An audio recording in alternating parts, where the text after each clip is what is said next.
So, yeah, I decided to make you another video because I want to, and I feel like I haven't really talked to you recently. Because, okay, I have a lot of stuff to do right now. Last week and this week are super, super busy. Because, last week I had 2 midterms, and then this week I have to write 2 papers. I have 3 quizzes on Wednesday. No, I have 3 quizzes on Thursday. Sorry, both of my papers are due Wednesday. I have 3 quizzes on Thursday, and then I have my midterm on Friday. So that's a lot of stuff, especially considering how I'm a procrastinator. So I haven't studied anything for the midterm, the entire first 4 weeks of class.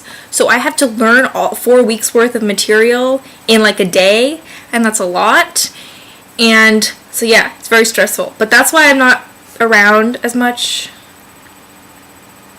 But you have not been posting as much either. You've been out getting lost in the streets around your neighborhood. That's what you've been doing, so I love you. One time when I was little, I got lost. It's really hard to get lost in my neighborhood just because it's very straightforward in terms of organization, but I got lost. And I was freaking out and I was crying, and I called my mom and I was like, I'm on this street, you need to come get me. And literally, if I had walked forward 2 feet, I would have seen my house. That's the saddest part. My house was being blocked by a tree on the corner, so I couldn't see it, but if I just walked past that tree, there was my house. Yeah, I'm really dumb. Okay, yeah. And my 2 papers, okay. One of them is on herding behavior in hadrosaur dinosaurs. And I cannot write scientific papers. I realized that I absolutely cannot write scientific papers. My paper sucks. And thankfully it's just a rough draft that's due this week, because he says he's going to give us time to improve our writing skills, which I'm definitely going to need because, yeah, my paper's crap. And then my second paper on philosophy is really funny because I basically don't understand the question. But the good thing about philosophy is that basically in philosophy you can bullshit all your papers because it's all about interpretations, and they don't care how you interpret it as long as, it makes sense. So you basically don't really have to try and understand the ideas as long as you can kind of figure out a way to interpret them. There's a standard way to interpret the ideas, but they don't care if you come up with your own ideas. In history, my paper was basically well, yeah, you can interpret the Bible however you want, but there's only one correct interpretation for this class. And in philosophy, that's not how it is. So my paper, I'm not really answering the question, though, which is, I think, why I'm going to do badly, because I don't understand the question. I don't understand what it's asking. Here's the question. Okay.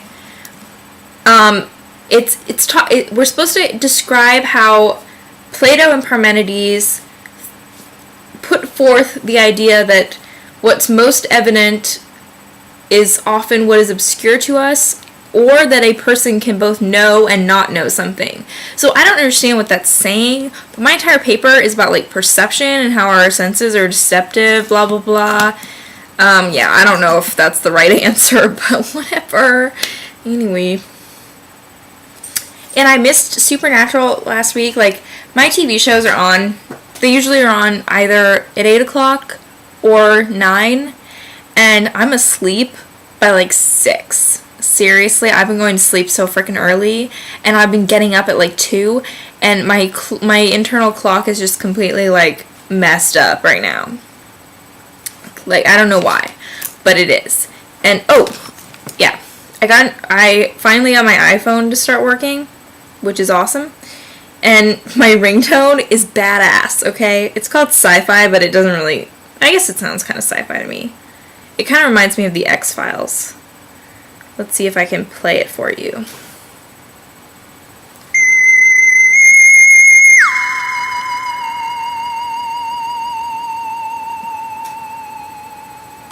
Hopefully you heard that. And it's really funny because whenever my phone rings, I don't even know that it's ringing. I feel like it's an alien invasion or something. I get really confused. I'm what is that sound? So I never pick up the phone. Wow. Yeah, and okay, you know what really bothers me? This is just like a rant because I feel like it. It bothers me when people who are supposed to be your friends, like, okay, if you need help on something, like, for instance, writing a paper, and you ask your friends for help, and they're just like, they don't want to help you because they, like, think that you're just gonna, like, copy everything that they said, like, you're just gonna, like, steal from them. It's like, friends are allowed to steal from each other. That's why they're friends. Like, if your friend needs help on a paper, you should help them, not just be like, oh, well, you know, I really just don't think that I should help you. Like, you just come up with your own answer. Like, you'll do fine. No, if a friend of mine needed help on a paper, I would freaking, like, send them my entire paper, you know, telling them not to, like, copy it word for word, obviously. But I'd just be like, yeah, here you go. That's what I would do, personally. So, yeah, I've had a lot of issues. I've actually lost friends because they haven't helped me with papers. That sounds really awful, but I feel like it's just a sign of things to come in that friendship. Like, especially because these same friends expected me to give them all the answers for the other tests that we had, and I gladly helped them with it. And then as soon as I need help, it's like, oh, well, you know, that's cheating. It's like, I don't like friends like that who just abuse your friendship. Like, you give them so much and then they don't give you anything in return. And I don't really think that that's true friendship.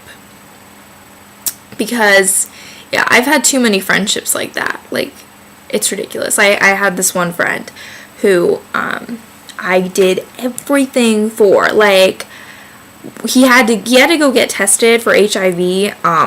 Yeah, long story. And I went with him because he needed someone to support him. And so I went and I supported him. And then he needed help finding a date. So I found some guys for him to hook up with. And I would stay up with him, like, until 2 o'clock in the morning, helping him with his issues. And blah, blah, blah, blah, blah. And every time he sent me a text message or called me and said, come see me, I need help, I was there. And then this one day, like, I got kind of upset about something. And he didn't speak to me for a week because he said that I was just bringing him down by being depressed. Just like, it's things like that I really, and I can't forget it either. Like, I always, it's like, it's those memories that are just always, they stick with me, you know? Like, friends that I had when I was like 5 who I lost because of stupid reasons. I still remember it. Like, I always think about it, like, did I do something wrong? And then I overanalyze myself. And then someone told me that because I overanalyze my friendships, that's the reason that I lose friends. So really, it's a lose-lose situation for me. But I'm glad that you're not like that. I feel like you give just as much as you receive, if not more. Which is awesome, because I think that all people should be like that. I don't understand I don't really consider, if someone isn't willing to help you through your heart, like, if you have a difficult time and they're not willing to be there for you, then I don't really think that they're a friend. Personally. And I don't even know how I got off on this topic. Yeah. Wow. And, yeah. Okay.